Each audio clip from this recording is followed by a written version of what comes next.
Marquez reveals crucial updates to GP23 after engine failure forces costly replacements. Bagnaia predicts familiar faces on the podium through the end of 2024. Let's break it down. Watch till the end. The final stretch of the 2024 MotoGP season begins this weekend with the Australian Grand Prix, but there's growing concern among the GP23 riders, particularly for Marquez, who faces fresh challenges following a significant technical setback. Nearly 3 weeks ago, during the Indonesian GP at Mandalika, Marquez's Gresini-run GP23 suffered a dramatic engine failure, forcing him to retire early from the race. While Ducati has yet to release an official statement explaining the cause of the malfunction, reports from the Race and Gazzetta dello Sport suggest that the issue could be linked to the flywheel. Earlier in the season, Ducati had introduced a new flywheel to the GP23 engine in an attempt to smooth out the bike's performance, particularly during acceleration and cornering. This modification was intended to address some of the engine's harsh characteristics, but it also created challenges. Riders like Marco Bezzecchi struggled to control the bike's power during braking, while understeer issues made it difficult to navigate tight corners. Despite the difficulties, the new flywheel coincided with improved performances for some. Bezzecchi, for instance, has shown strong form in the second half of the season, finishing in the top 6 in every race since the Aragon GP, and achieving his best result of 4th place at the Emilia-Romagna round. Marquez himself has managed to win 2 races in the latter half of the season, suggesting the potential benefits of the updated engine components. However, following the engine failure Marquez experienced in Indonesia, Ducati reportedly decided to revert to the previous flywheel setup to avoid the risk of further mechanical issues. Although there was concern that this change might affect performance, Marquez still managed to secure podium finishes in both races at the subsequent Japanese GP. However, the other GP23 riders, particularly Bezzecchi, struggled to keep up. Bezzecchi finished 7th, trailing Marquez by more than 15 seconds. Engine allocation rules in MotoGP limit non-concession riders like Marquez to a certain number of engines per season. According to the official engine allocation data from Dorna Sports, Marquez has already lost 2 engines out of the 7 he is permitted to use for the season. With the 2024 MotoGP calendar featuring 21 rounds, an additional 8th engine will be made available to Marquez and other non-concession riders, but this won't come into effect until the Malaysian Grand Prix. This isn't just an issue for Marquez. Other GP23 riders face similar challenges, as both VR46 riders are in a tight spot with their engine allocation. Marco Bezzecchi is currently missing 1 engine from his quota, while Fabio Di Giannantonio is down by 2. Alex Marquez, Marc's brother, is also dealing with the loss of 2 engines from his allocation. As the season heads into its final rounds, all eyes will be on the GP23 riders to see how they cope with these technical challenges. Ducati's decision to revert to the older flywheel setup has kept Marquez competitive for now, but the question remains whether this will be enough to carry him through the demanding final races of the season.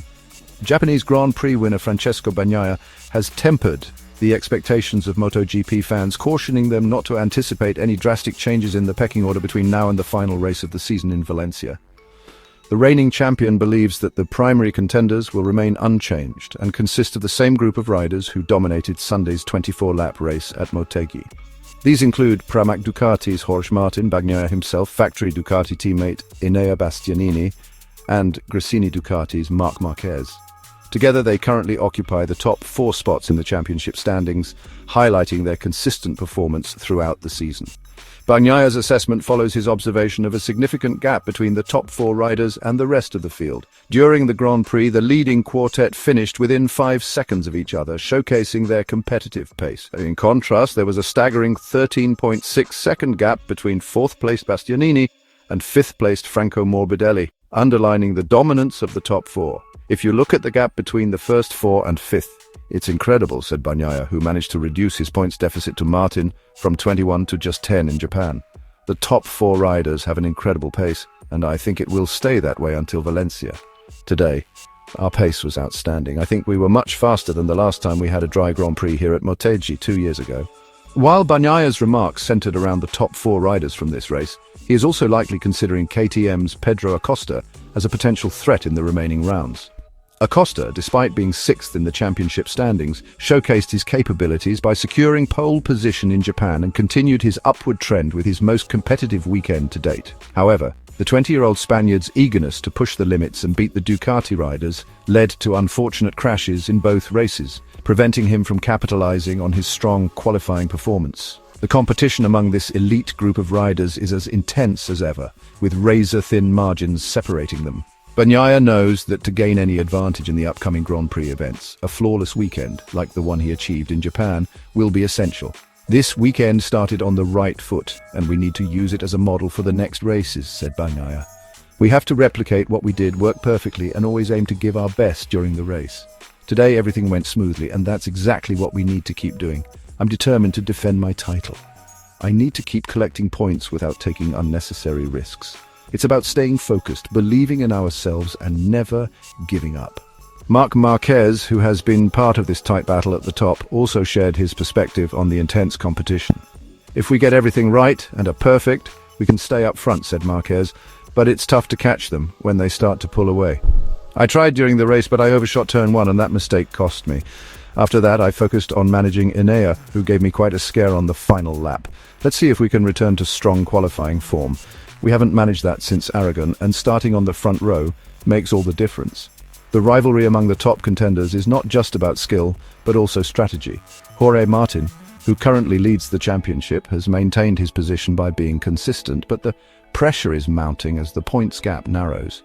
Meanwhile, Enea Bastianini has been quietly staying in the mix, leveraging his experience and calculated aggression to keep himself relevant in the title race. With just a handful of races left, every decision on the track could determine the final standings. Adding to the mix is the unpredictable element of younger riders like Acosta, who, despite being outside the top 5, has shown flashes of brilliance.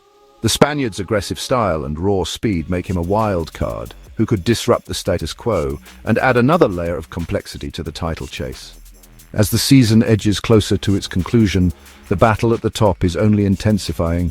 With Valencia looming as the final battleground, the stakes are higher than ever.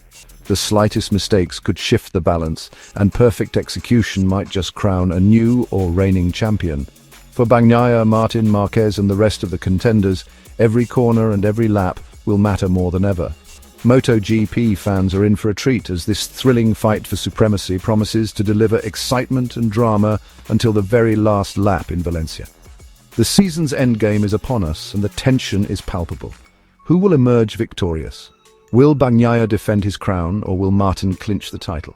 Can Marquez pull off a comeback, or will an underdog rise to the occasion? One thing is for sure, the final rounds are set to be a spectacle, a test of nerve, skill and unrelenting determination. The riders know what's at stake, and they're ready to leave it all on the track. Let the battle begin. Hey MotoGP fans, don't forget to like and subscribe to stay updated with all the latest action.